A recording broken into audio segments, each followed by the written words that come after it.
ಸ್ನೇಹಿತರೆ, ಊಹಿಸಿಕೊಳ್ಳಿ, ಕ್ರಿಕೆಟ್ ಜಗತ್ತಿನಲ್ಲಿ ಅತಿ ದೊಡ್ಡ ರೈವಲ್ರಿ ಭಾರತ-ಪಾಕಿಸ್ತಾನ ಮ್ಯಾಚ್ ಅದು ರದ್ದಾಗಲಿದೆ ಎಂದು ಕೇಳಿದಾಗ ನಮ್ಮ ಮನಸ್ಸಿನಲ್ಲಿ ಎಷ್ಟು ಟೆನ್ಷನ್ ಬಂದಿತ್ತು.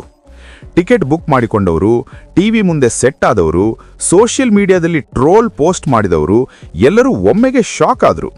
ಆದರೆ ಈಗ ಸಡನ್ ಟ್ವಿಸ್ಟ್, ಪಾಕಿಸ್ತಾನ ಮನಸ್ಸು ಬದಲಾಯಿಸಿಕೊಂಡು ಮ್ಯಾಚ್ ಆಡ್ತೇವೆ ಎಂದು ಒಪ್ಕೊಂಡಿದೆ. ಈ ಬದಲಾವಣೆಯ ಹಿಂದೆ ಏನಿದೆ? ರಾಜಕೀಯ ಒತ್ತಡಗಳು, ಆರ್ಥಿಕ ಬೆದರಿಕೆಗಳು, ಬಾಂಗ್ಲಾದೇಶ ಕನೆಕ್ಷನ್, ಶ್ರೀಲಂಕಾ ಎಕಾನಮಿ ಎಲ್ಲವನ್ನೂ ಈಗ ಒಂದೊಂದಾಗಿ ವಿವರವಾಗಿ ನೋಡೋಣ. ಈ ವಿಡಿಯೋ ಕೊನೆಯವರೆಗೂ ನೋಡಿದ್ರೆ ನಿಮಗೆ ಪೂರ್ತಿ ಪಿಕ್ಚರ್ ಕ್ಲಿಯರ್ ಆಗ್ತದೆ. ಭಾರತ-ಪಾಕಿಸ್ತಾನ ಮ್ಯಾಚ್ ಅಂದ್ರೆ ಕೇವಲ ಕ್ರಿಕೆಟ್ ಮಾತ್ರವಲ್ಲ.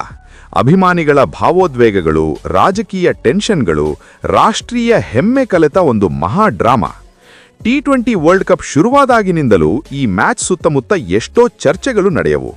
ಭಾರತ, ಬಾಂಗ್ಲಾದೇಶ, ಪಾಕಿಸ್ತಾನ ನಡುವೆ ಈ ವಿಷಯದಲ್ಲಿ ತೀವ್ರವಾದ ಡಿಪ್ಲೊಮ್ಯಾಟಿಕ್ ಟೆನ್ಷನ್ ನಡೆಯಿತು. ಭಾರತ ಇದರಲ್ಲಿ ಕೀಲಕ ಪಾತ್ರ ವಹಿಸಿತು. ಈ ರೈವಲ್ರಿ ಇತಿಹಾಸವನ್ನು ನೋಡಿದರೆ 2008 ಮುಂಬೈ ದಾಳಿಗಳ ನಂತರ ದ್ವಿಪಕ್ಷೀಯ ಸೀರೀಸ್ಗಳು ಸಂಪೂರ್ಣವಾಗಿ ನಿಲ್ಲಿಸಿದಂತೆ ಈಗ ಈ ಟೂರ್ನಮೆಂಟ್ನಲ್ಲೂ ಅದೇ ಟೆನ್ಷನ್ ಪುನರಾವರ್ತನೆ ಆಯಿತು. 7 ದಿನಗಳ ಹಿಂದೆ ಪಾಕಿಸ್ತಾನ ಸಡನ್ಗೆ ಭಾರತದೊಂದಿಗೆ ಮ್ಯಾಚ್ ಆಡಲ್ಲ ಎಂದು ಘೋಷಿಸಿತು. ಕಾರಣ ಬಾಂಗ್ಲಾದೇಶಕ್ಕೆ ಬೆಂಬಲ ನೀಡುವುದು. ಆ ಘೋಷಣೆ ಬಂದ ಕೂಡಲೇ ವಿಶ್ವ ಕ್ರಿಕೆಟ್ ವಲಯಗಳಲ್ಲಿ ಶಾಕ್ ವೇವ್ಸ್ ಹರಡಿತು. ಇಂಡಿಯಾ-ಪಾಕ್ ಮ್ಯಾಚ್ ಇಲ್ಲದೆ ಟೂರ್ನಮೆಂಟ್ ವ್ಯೂಯರ್ಶಿಪ್ 30% ಕಡಿಮೆಯಾಗ್ತದೆ ಎಂದು ಅಂದಾಜುಗಳು ಬಂದವು. ಬ್ರಾಡ್ಕಾಸ್ಟರ್ಗಳು ಸುಮಾರು $200 ಮಿಲಿಯನ್ ನಷ್ಟಪಡುತ್ತಾರೆ ಎಂದು ರಿಪೋರ್ಟ್ಗಳು ಬಂದವು. ಶ್ರೀಲಂಕಾದಲ್ಲಿ ಟೂರಿಸಂ ಬುಕಿಂಗ್ಗಳು ಕ್ಯಾನ್ಸಲ್ ಆಗ್ತಿವೆ. ಹೋಟೆಲ್ಗಳು, ಟ್ರಾವೆಲ್ ಏಜೆನ್ಸಿಗಳು ದೊಡ್ಡ ಪ್ರಮಾಣದಲ್ಲಿ ನಷ್ಟ ಎದುರಿಸುತ್ತಿವೆ. ಐಸಿಸಿ ರೆವಿನ್ಯೂ ಟಾರ್ಗೆಟ್ ದೆಬ್ಬ ತಿನ್ನುತ್ತದೆ. ಈ ಒಂದು ಘೋಷಣೆಯೊಂದಿಗೆ ಟೂರ್ನಮೆಂಟ್ ಭವಿಷ್ಯವೇ ಪ್ರಶ್ನಾರ್ಥಕವಾಯಿತು. ಆದರೆ ಈಗ ಸ್ಥಿತಿ ಸಂಪೂರ್ಣವಾಗಿ ತಿರುಗಿದೆ. ಪಾಕಿಸ್ತಾನ ಫೆಬ್ರವರಿ 15ರಂದು ಕೊಲಂಬೋದಲ್ಲಿ ನಡೆಯುವ ಭಾರತ-ಪಾಕಿಸ್ತಾನ ಮ್ಯಾಚ್ಗೆ ಒಪ್ಪಿಕೊಂಡಿದೆ. ಅವರು ಸ್ಪಷ್ಟವಾಗಿ ನಾವು ಆಡ್ತೇವೆ ಎಂದು ಹೇಳಿದ್ದಾರೆ.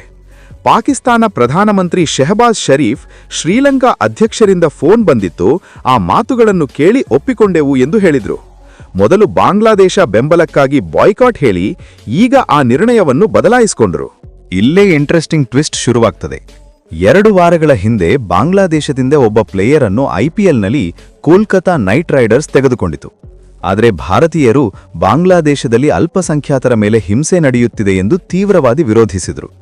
ಬಾಂಗ್ಲಾದೇಶಿ ಪ್ಲೇಯರ್ಗಳನ್ನು ಇಲ್ಲಿ ಆಡಲು ಬಿಡಬೇಡಿ ಎಂದು ಡಿಮಾಂಡ್ ಮಾಡಿದರು.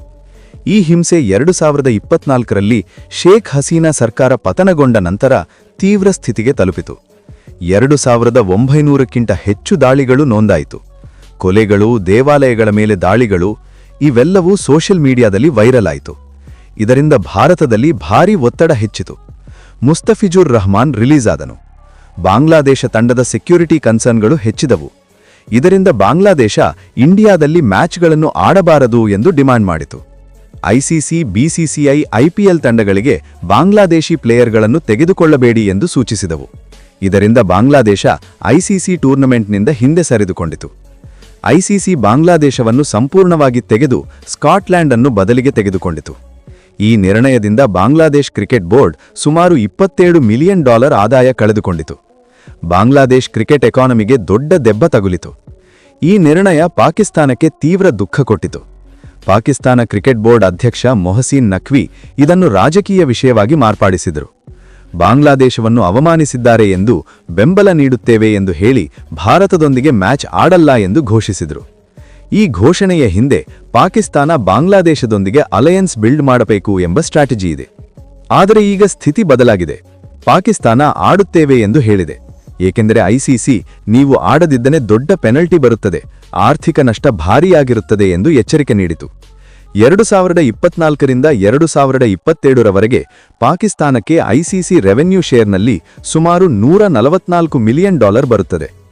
ಬಾಯ್ಕಾಟ್ ಮಾಡಿದರೆ ಈ ಮೊತ್ತ ದೆಬ್ಬ ತಿನ್ನುತ್ತದೆ. ಪಾಕಿಸ್ತಾನ ಕ್ರಿಕೆಟ್ ಎಕಾನಮಿಗೆ ಇದು ಪ್ರಾಣಾಂತಕ. PSLನಲ್ಲಿ ವಿದೇಶಿ ಪ್ಲೇಯರ್ಗಳಿಗೆ NOC ಬರದಂತಾಗುತ್ತದೆ. ಭವಿಷ್ಯದಲ್ಲಿ ಪಾಕಿಸ್ತಾನವನ್ನು ಐಸೋಲೇಟ್ ಮಾಡುವ ಸ್ಥಿತಿ ಬರುತ್ತದೆ. ಈ ಆರ್ಥಿಕ ಬೆದರಿಕೆಯಿಂದಲೇ ಪಾಕಿಸ್ತಾನ ನಿರ್ಣಯ ಬದಲಿಸಿಕೊಂಡಿತು. ಬಾಂಗ್ಲಾದೇಶ್ ಕ್ರಿಕೆಟ್ ಬೋರ್ಡ್ ಅಧ್ಯಕ್ಷ ಪಾಕಿಸ್ತಾನಕ್ಕೆ ಬಂದು ನೀವು ಆಡಿ ಎಂದು ಹೇಳಿದರು. ಶ್ರೀಲಂಕಾ ಅಧ್ಯಕ್ಷ ಶೆಹಬಾಜ್ ಶರೀಫ್ರೊಂದಿಗೆ ಮಾತನಾಡಿ ಪಾಕಿಸ್ತಾನವನ್ನು ಒಪ್ಪಿಸಿದರು. ಭಾರತ ಶ್ರೀಲಂಕಾವನ್ನು ನ್ಯೂಟ್ರಲ್ ವೆನ್ಯೂ ಎಂದು ಪ್ರಸ್ತಾಪಿಸಿತು. ಶ್ರೀಲಂಕಾ ಎಕನಾಮಿಕ್ ಕ್ರೈಸಿಸ್ ನಂತರ ರಿಕವರಿಯಲ್ಲಿದೆ. ಭಾರತದಿಂದ ಟೂರಿಸ್ಟ್ಗಳು ಹೋದರೆ ವಿದೇಶಿ ಕರೆನ್ಸಿ ಬರುತ್ತದೆ. ಕ್ರಿಕೆಟ್ ನಡೆದರೆ ಟೂರಿಸಂ ಹೆಚ್ಚುತ್ತದೆ. ಶ್ರೀಲಂಕಾ ಪ್ರಧಾನಿ ಪಾಕಿಸ್ತಾನ ಪ್ರಧಾನಿಗೆ ಫೋನ್ ಮಾಡಿ, ನೀವು ಬಂದರೆ ನಮಗೆ ಸಹಾಯವಾಗುತ್ತದೆ ಎಂದರು. ಇದರಿಂದ ಪಾಕಿಸ್ತಾನ ಒಪ್ಪಿಕೊಂಡಿತು. ಆದರೆ ಕೆಲವು ಷರತ್ತುಗಳನ್ನು ಹಾಕಿತು. ಮೊದಲ ಷರತ್ತು, ಶ್ರೀಲಂಕಾದಲ್ಲಿ ನಡೆಯುವ ಟೂರ್ನಮೆಂಟ್ ರೆವೆನ್ಯೂದಲ್ಲಿ ಬಾಂಗ್ಲಾದೇಶಕ್ಕೆ ಪೂರ್ತಿ ಶೇರ್ ಕೊಡಬೇಕು. ಎರಡನೇದು, ಮುಂದಿನ ಸೈಕಲ್ನಲ್ಲಿ ಬಾಂಗ್ಲಾದೇಶದಲ್ಲಿ ಒಂದು ಐಸಿಸಿ ಈವೆಂಟ್ ನಡೆಯುವಂತೆ ನೋಡಬೇಕು. ಮೂರನೇದು, ಭಾರತ ಬಾಂಗ್ಲಾದೇಶಕ್ಕೆ ಟೂರ್ ಮಾಡಬೇಕು. ಐಸಿಸಿ ಅವರು 2031ಕ್ಕೆ ಮುಂಚೆ ಬಾಂಗ್ಲಾದೇಶದಲ್ಲಿ ಯಾವುದಾದರೂ ಒಂದು ಟೂರ್ನಮೆಂಟ್ ಕೊಡುತ್ತೇವೆ, ರೆವೆನ್ಯೂ ಶೇರ್ ಕೊಡುತ್ತೇವೆ ಎಂದು ಹೇಳಿದರು. ಪಾಕಿಸ್ತಾನ ಮೀಡಿಯಾದಲ್ಲಿ ನಾವು ಬಾಂಗ್ಲಾದೇಶಕ್ಕಾಗಿ ಹೋರಾಡಿದೆವು, ಐಸಿಸಿ ನಮ್ಮ ಮಾತು ಕೇಳಿತು ಎಂದು ಹೇಳಿಕೊಂಡರು. ಆದರೆ ಪಾಕಿಸ್ತಾನ ತನಗೂ ಡಿಮ್ಯಾಂಡ್ಗಳನ್ನು ಹಾಕಿತು.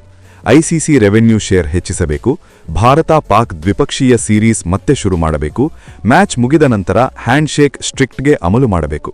ಐಸಿಸಿ ಅವರು ಹ್ಯಾಂಡ್ಶೇಕ್ ಆಟಗಾರರ ಇಚ್ಛೆ ಎಂದು, ದ್ವಿಪಕ್ಷೀಯ ಸೀರೀಸ್ ಎರಡೂ ಬೋರ್ಡ್ಗಳ ನಡುವಿನ ವಿಷಯ ಎಂದು, ರೆವೆನ್ಯೂ ಶೇರ್ ಹೆಚ್ಚಿಸುವುದು ಸಾಧ್ಯವಿಲ್ಲ ಎಂದು ಹೇಳಿದರು. ಪಾಕಿಸ್ತಾನ ಡಿಮ್ಯಾಂಡ್ಗಳನ್ನು ಒಪ್ಪಿಕೊಳ್ಳಲಿಲ್ಲ. ಆದರೂ ಪಾಕಿಸ್ತಾನ ಮೀಡಿಯಾದಲ್ಲಿ ನಾವು ಬಾಂಗ್ಲಾದೇಶಕ್ಕಾಗಿ ಹೋರಾಡಿದೆವು, ಪೆನಲ್ಟಿ ರದ್ದು ಮಾಡಿಸಿದೆವು ಎಂದು ವಿಜಯವಾಗಿ ತೋರಿಸಿಕೊಂಡರು. ಭಾರತ ಪಾಕ್ ಮ್ಯಾಚ್ ಇಲ್ಲದಿದ್ದರೆ ಶ್ರೀಲಂಕಾಕ್ಕೆ ಭಾರೀ ನಷ್ಟ ಬರುತ್ತದೆ. ಟಿಕೆಟ್ಗಳು, ಟೂರಿಸಂ, ಬ್ರಾಡ್ಕಾಸ್ಟಿಂಗ್ ರೆವೆನ್ಯೂ ಕಡಿಮೆಯಾಗುತ್ತದೆ. ಪಾಕಿಸ್ತಾನಕ್ಕೂ ರೆವೆನ್ಯೂ ಕಟ್ ಬರುತ್ತದೆ. ಬ್ರಾಡ್ಕಾಸ್ಟರ್ಗಳಿಗೆ, ಐಸಿಸಿಗೆ, ಪಾಕಿಸ್ತಾನಕ್ಕೆ ಎಲ್ಲರಿಗೂ ನಷ್ಟ. ಮ್ಯಾಚ್ ಆಡದಿದ್ದರೆ ವಾಕ್ಓವರ್ ಭಾರತಕ್ಕೆ ಬರುತ್ತದೆ. ಪಾಕಿಸ್ತಾನ ಪಾಯಿಂಟ್ಗಳನ್ನು ಕಳೆದುಕೊಳ್ಳುತ್ತದೆ. ಇನ್ನಷ್ಟು ಶಿಕ್ಷೆಗಳು ಬರುತ್ತವೆ. ಅದಕ್ಕಾಗಿ ಪಾಕಿಸ್ತಾನ ಯೋಚಿಸಿ ಭಾರತದೊಂದಿಗೆ ಆಡಲ್ಲ ಎಂದು ನಿರ್ಣಯಿಸಿತು. ಐಸಿಸಿಯಿಂದ ಶಿಕ್ಷೆ ಬರದಂತೆ ನೋಡಿಕೊಂಡಿತು. ಐಸಿಸಿ ಘೋಷಿಸಿತು, ಪಾಕಿಸ್ತಾನ ಆಡುತ್ತೇವೆ ಎಂದು, ಫೆಬ್ರವರಿ 15ರಂದು ಮ್ಯಾಚ್ ನಡೆಯುತ್ತದೆ ಎಂದು. ಭಾರತ ಇದನ್ನು ಸ್ವಾಗತಿಸಿತು. ಪಾಕಿಸ್ತಾನ ಮೀಡಿಯಾದಲ್ಲಿ ವಿಜಯವಾಗಿ ತೋರಿಸಿಕೊಂಡರು. ಆದರೆ ಅವರೇ ಮೊದಲು ಬಾಯ್ಕಾಟ್ ಹೇಳಿ ನಂತರ ಬದಲಿಸಿಕೊಂಡರು. ಸೋಷಿಯಲ್ ಮೀಡಿಯಾದಲ್ಲಿ ಬಹಳಷ್ಟು ಜನ ಬಾಂಗ್ಲಾದೇಶಕ್ಕಾಗಿ ಎಂದು ಹೇಳಿ ತಮ್ಮ ನಷ್ಟ ನೋಡಿಕೊಂಡು ಬಂದರು ಎಂದು ಕಮೆಂಟ್ ಮಾಡುತ್ತಿದ್ದಾರೆ.